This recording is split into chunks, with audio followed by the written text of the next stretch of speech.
The search for DCU's Hal Jordan has finally come to an end, according to sources from The Hollywood Reporter, with Emmy winner Kyle Chandler set to star in the HBO Lanterns series. Chandler's name was not among the top contenders being bandied about in the last few weeks, which included the likes of Timothy Olyphant and Chris Pine, as well as Josh Brolin, as we previously reported. The Lanterns series, developed by Ozark's Chris Mundy and lost Damon Lindelof and Eisner Award winner Tom King, has often been likened to HBO's True Detective in terms of tone and story. Chandler is no stranger to prestige television, so are we willing to give him the green light here? Boo! I love it. There's so many good ones. So many good Jay Scotty ones in here. Come on, Jay Scotty. Take time to appreciate greatness while it's in front of you. Well, on that note, I will call it out to the audio listeners. If you're not watching on YouTube or on Spotify, we usually do little headline blurbs on the lower third, and I was particularly proud of this one. It is Beware My Power Friday Night Slight. So it's really good. Really good, Jay Scotty. It's funny, when you first said boo, Jeff, I didn't think it was about the pun. I thought it was about Kyle Chandler. My head was really hurt for a second. No, it's fine. Yeah, because this story did not get the mileage that fantastic forecasting did for our show. But it's really been driving the conversation for the last few weeks, especially around the DCU, as it seems like James Gunn's Superman is just, quietly working on post-production there. Creatures Commandos is on the way, so they're probably just trying to polish up everything there. So we've really been talking about Lanterns a lot lately. And I was on record when Timothy Olyphant was, discussed as a potential Hal Jordan. I said, if it's not him, I'm going to be disappointed. And oddly enough, Kyle Chandler is one of the few names that does excite me. And people may hear that and may be a little bit surprised, because I actually have never seen Friday Night Lights, but Kyle Chandler has just always been one of these actors that I really want to root for. I really liked his work in Bloodline, at least the first couple of seasons on Netflix. He had a lot of gravitas and was able to play a conflicted character really well. But also, he's just like, he plays a really good everyman. And, I am reminded of the last time he and Josh Brolin were up for the same role, and that was for Cable.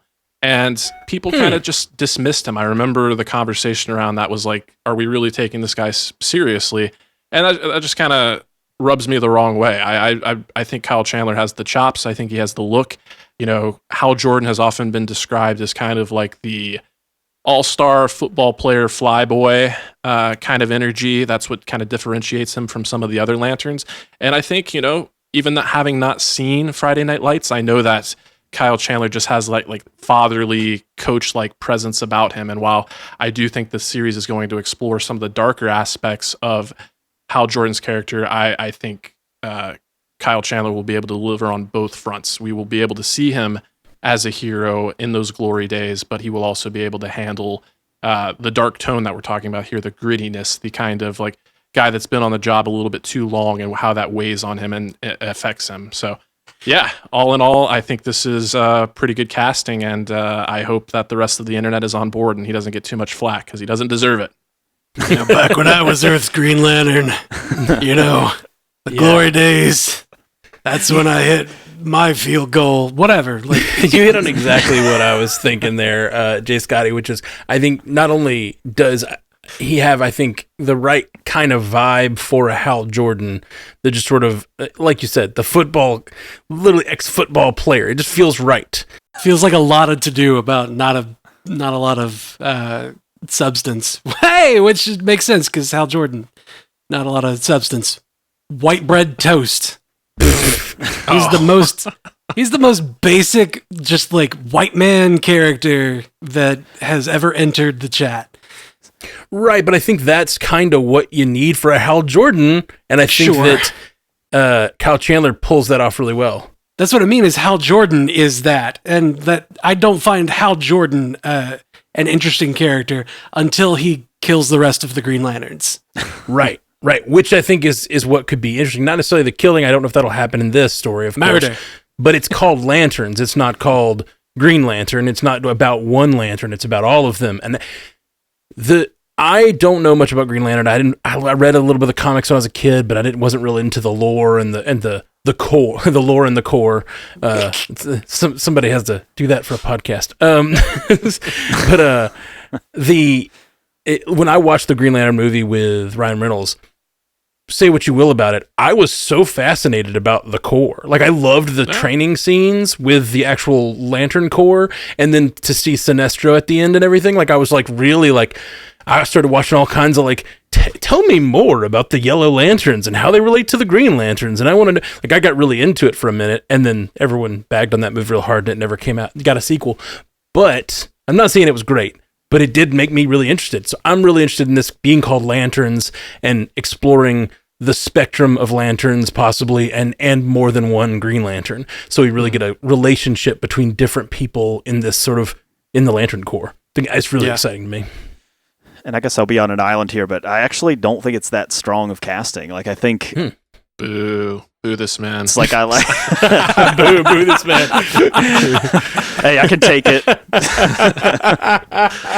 But I don't know. I kind of think like, because this is something that we're sort of seeing with DC, and I think we might see more of it as we go, is that we're getting these lists early on of people that they are chasing for these roles, and then we get further and further down the list in the trades until eventually we get to a name that was never on the list.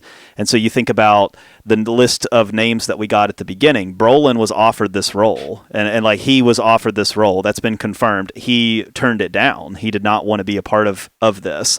We know that Olyphant and Matthew McConaughey and like all these other people were brought in and offered, and it did not get any traction. So to go to Kyle Chandler, who is a little bit down the list a little bit, and again, there's no shade to him. It's just compared to those other names, he does not have the same body of work as those other names. To me, it kind of, I think you have the argument there that DC actually has a little bit of a talent problem, is that they might have an issue attracting some of these bigger names to their projects. And I think as we move into the rest of the building of the Justice League here, and we see this DC universe start to expand, like, what's going to happen whenever we have to cast Wonder Woman and whenever we have to cast Batman in this universe, who's going to be a different Batman from Matt Reeves' the Batman, and then we have to cast the Flash and Aquaman, and we have to bring in these other people. Like, I don't think we can necessarily count on big names taking those roles. Even like somebody like Millie Alcock, like, I know she's in House of the Dragon, but still, like, that she's not, when you think about Supergirl, you know, I don't know, 10 years ago, that probably would have been a really coveted role on the market in Hollywood. And so for it to kind of be like, well, we've got these three names, and you might remember this person from this, and you might remember that person from that thing or whatever, and then to land on Millie Alcock, it's no shade to her, but she's kind of far down the talent list a little bit in terms of like an A-lister. And so I think, like, again, it's not doom. I'm not being doom and gloom here. I'm just saying that, like, I think you have to kind of consider that with the DCU, and it's not just DC, it's Marvel sometimes too. Is like, who are we attracting to these projects, and can we get the names we used to get, or the names that 10 years ago we would have been able to get? And the answer is not always going to be yes now. Like, there's not necessarily a gold rush here with some of these roles. So I think, like, to me, like, seeing those, I mean, we saw like 4 names before we saw Kyle Chandler, and Kyle Chandler was never on that initial list. And so to me, like, that's kind of that's a problem, I think, a little bit, if you're in James Gunn's position of being able to make sure you get the people in that you want to get in. It'd be really funny if he was always their number one choice. Well, they'll tell you he is now. Be like... Well, the problem, I don't think, is the going through multiple actors. I think that probably happens in almost every role ever.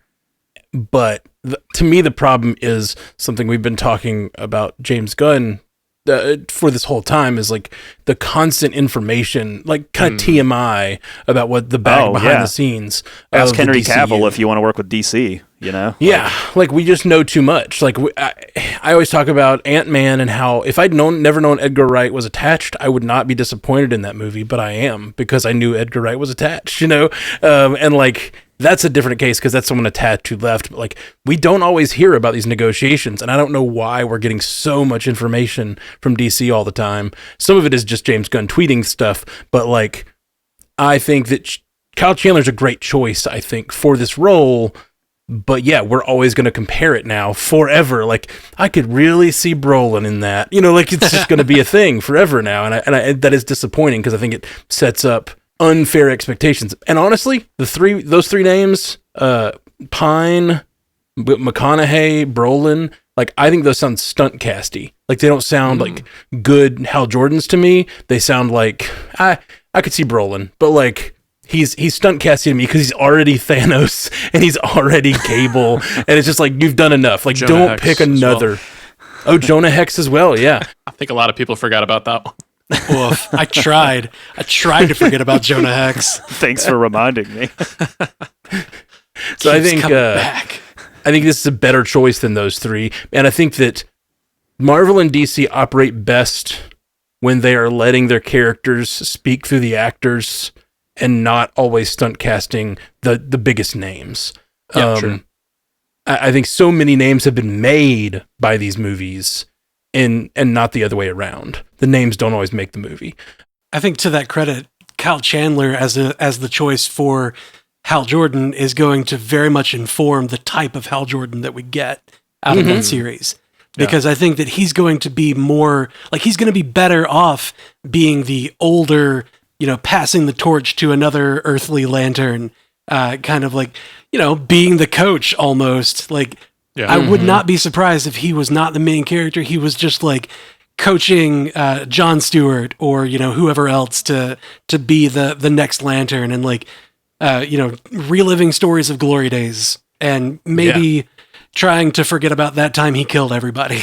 Right. Well, I'm really hopeful for, like, because he does have some dark turns in the comics, I'm kind of hopeful for, like, you know, the all-American coach helping everybody, doing the right thing, leading everybody, and then we find out, you know, his darkness. You know, like, you get to see a bit of that darkness come through, and because it would be surprising coming from Kyle Chandler. I feel like from those other actors, it would feel very.